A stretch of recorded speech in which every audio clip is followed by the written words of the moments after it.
Hey, what's up, everybody? Back again for another voiceover lap. This time we're at Summit Point. Quick summary: easy track to learn, but could be difficult to go fast on.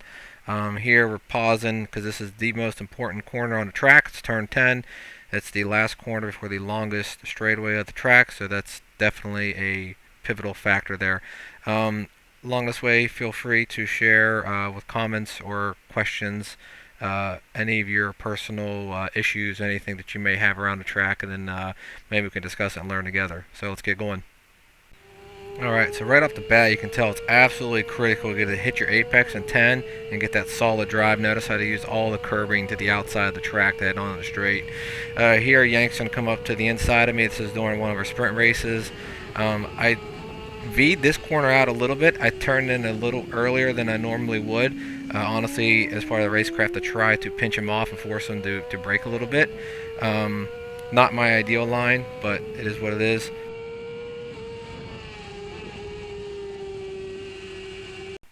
Alright, taking a quick pause here at turn 3 to reiterate the importance of hitting your apexes.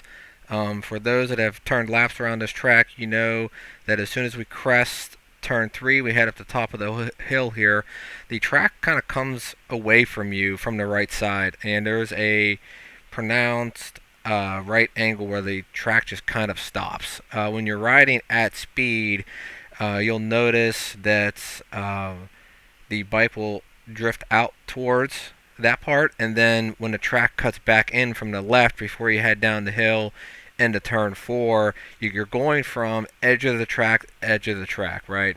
So, and the reason why it's so critically important to hit your apexes is that if you're missing your apex here, right here, where we're freezed at, by 4, 5, 6, or 8 feet, now you've just made the track that much shorter, which is killing your drive onto that straightaway, which is affecting your speed into turn 4 and etc. and etc.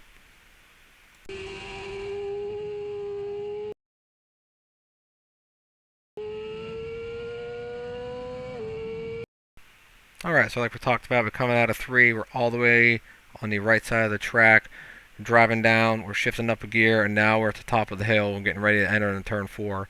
I like to use the white line here as a good reference point. It kind of tells me where I'm at in the track. I know to the left of the line I probably have about 12 or 18 inches of blacktop yet, so it's still pretty safe. Pretty common thing for most guys is the self-preservation kicks in and everybody turns in typically a little too early for 4, and it's counterintuitive for what you want to do, because when you turn in too early for 4, it's giving your bike very bad direction because it's pointing at the hill and not down the track where we want to go. So if you can just delay it just a fraction of a second longer, tip in a little later than what you normally would, I think you'll probably find that you have better direction to carry the corner speed into turn 5. Alright, heading down the hill through turn 4, hitting the infamous bump there in turn 4.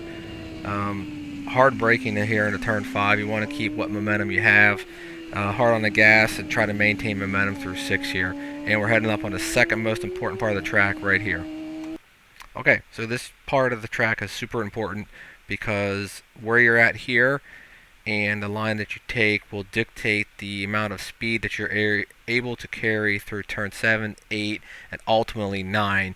And when you come out of 9, you really want a good solid drive as you head into 10, because that straightaway between turn 9 and turn 10 is a lot longer than people give it credit for. Okay, going through 7, coming through 8. Notice I stick a little bit further to the left of the track coming out of 8, because I want a good solid drive there coming out of 9. And here we are heading to the underpass. Okay, so here we are, the most important corner of the track, turn 10.